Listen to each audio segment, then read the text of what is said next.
So for me, watching Conor do it, it was legendary. Probably the biggest Conor fan in the world. I've watched every interview, every fight. Quero deixar bem claro que, pô, não tenho culpa alguma, né, de ele ter ganho. Hey everyone, welcome back to Inside the Cage, where we bring you the latest and exciting updates of UFC. First, hit that subscribe button if you haven't already. Dana White stating, Conor McGregor's hunger. UFC boss Dana White just spilled the beans about Conor McGregor's comeback. In a chat with Talk TV host Piers Morgan on Uncensored, they covered a bunch of topics, including the eagerly awaited return of McGregor. However, Dana didn't keep us waiting too long for the good news. He revealed, he is back in the gym, he is training, and yes, I expect to see Conor fighting next year. Back in the days of July, everyone got a little confused when it was confirmed that McGregor wouldn't be stepping into the octagon in 2023. That happened because he missed the deadline to rejoin the USADA drug testing pool. Well, here is what happens, Piers. You know this. I am sure you have seen this with colleagues and friends and people that you know, White continued. Once a certain level of money is attained, to be the person that you were coming up, to be that hungry and work that hard and be that dedicated to the sport or whatever craft it is you do, money changes everything, and Conor McGregor has made that kind of money. In 2021, McGregor was named the highest-paid athlete in the world by Forbes after he accrued £144 million over a calendar year. He continued, yes, the hunger and the drive are not the same, White explained. Conor McGregor is a perfect example. You know, it's been a bit quiet on the McGregor fighting front since the beginning of 2021. And now, he is coming into the octagon. So, my friend, let's see what he stores for us soon. Israel. Adesanya had some words for Sean Strickland. Here, the mystery is finally revealed about what Israel Adesanya had to say to Sean Strickland after their epic 5-round battle at UFC 293. Whereas Strickland pulled off a jaw-dropping upset on September 9th, clinching a unanimous decision victory over the last style bender to claim the middleweight world championship. Now, Adesanya, who's usually quite the talker, went surprisingly quiet after suffering his second title loss in less than a year.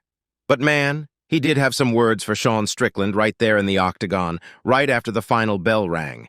At the time, it was a bit tough to catch exactly what was said between them. Strickland did share a bit about their chat during the post-fight press event.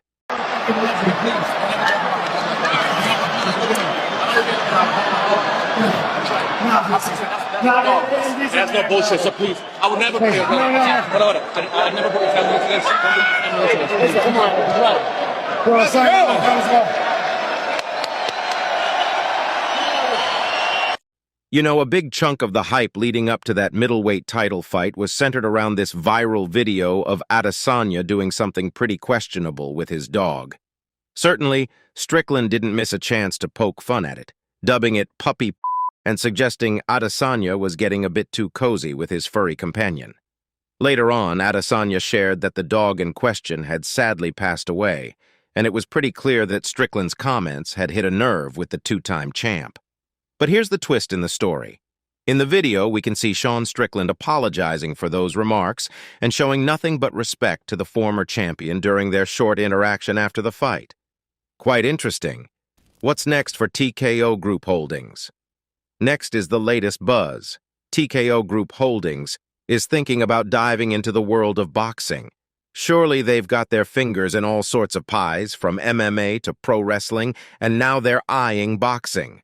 This new entity has a ton of influence across the board, spanning sports entertainment, mixed martial arts, film, television, music, digital media, and more. In short words, they're a powerhouse in the business world. After a recent Dana White's Contender Series event in Las Vegas, ProBox TV decided to ask Dana White himself if there's room for a boxing venture in this already influential business. Dana took a moment to think about it, and then simply said, yeah. Of course, we couldn't resist following up with more questions. When asked whether TKO would want to start a brand new boxing venture or maybe snatch up an existing one. Again, White looked down to think for a second and said, I would create, he told ProBox TV. Then White asked for more details about it, but he just shook his head and chuckled. Guess he's keeping things under wraps for now. But if this plan happens in the future, then it is going to be an interesting showdown in the world of combat sports. Guys, if you're enjoying the video, we'd love your support. Just hit that subscribe button to motivate us to bring you more exciting content. O'Malley's daring vision for his UFC future. You know, O'Malley's got some pretty big dreams in the world of mixed martial arts. He thinks he's in the perfect spot to take MMA to new heights, just like McGregor did during his epic rise to fame. In a recent chat on The Fight with Teddy Atlas, O'Malley opened up about how Conor McGregor's journey and impact have left a mark on him and the sport as a whole. He's got his sights set on carrying that legacy forward and becoming the next big sensation in MMA. Furthermore, O'Malley mentions that he's a huge fan of McGregor and has followed his career closely, watching all of his interviews and fights and studying his approach. O'Malley believes that he too can follow in McGregor's footsteps and become a superstar in the UFC. He points out that the UFC has experienced significant growth in recent years, especially during the COVID-19 pandemic, when they saw a 40% increase in their business. McGregor was already a massive star, but even without his recent fights, the UFC's popularity has continued to rise. He believes he can take his career to the next level in various aspects of the sport. You know, before Conor got into the UFC, I kind of had this vision in my head that I wanted to come in and take over to the next level, because I didn't feel like UFC, at least from when I started watching, ever had someone come in and be that guy. So for me, watching Conor do it, it was legendary. I'm probably the biggest Conor fan in the world. I've watched every interview, every fight. You know, everything that Conor's ever said, I've watched, I've studied. I'm a massive fan of Conor. So yeah, I definitely, you know, took inspiration from Conor, and he took it to the next level. And I do truly believe I can be the next guy to take it to the next level. The UFC has grown massively in the last 3 years. Once COVID started, I think Dana said they grew about 40%, which is, you know, they damn near doubled since COVID started. And Conor hasn't really fought since then. Conor was a massive, massive superstar, and now they've grown 40% since then. So my opportunity to be more viewed is huge. And I do think I can take it to the next level as far as a lot of different things. After that, O'Malley spilled the beans on his counterpunching skills. He explained, but as far as counterpunching, I think I was just naturally, I think a lot of people are either counterpunchers or they're not. I feel like what makes me different is I can literally do both at a very high level. I can punch going backwards. I can punch going forward. Yeah, true.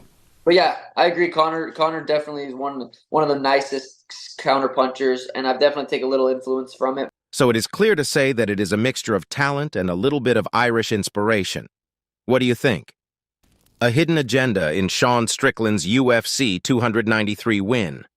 Earlier in the days, Alex Pereira and Sean Strickland actually trained together for a while. But here's the thing. Pereira doesn't want any credit for Strickland's big win over Israel Adesanya at UFC 293. In an interview with Combat, Pereira gave Strickland all the props for his performance and made it clear that he only trained with him for a short while. So it's like a mix of giving credit where it's due and also acknowledging the value of the experience they shared. However, Pereira also emphasizes the value of their discussions during their training time.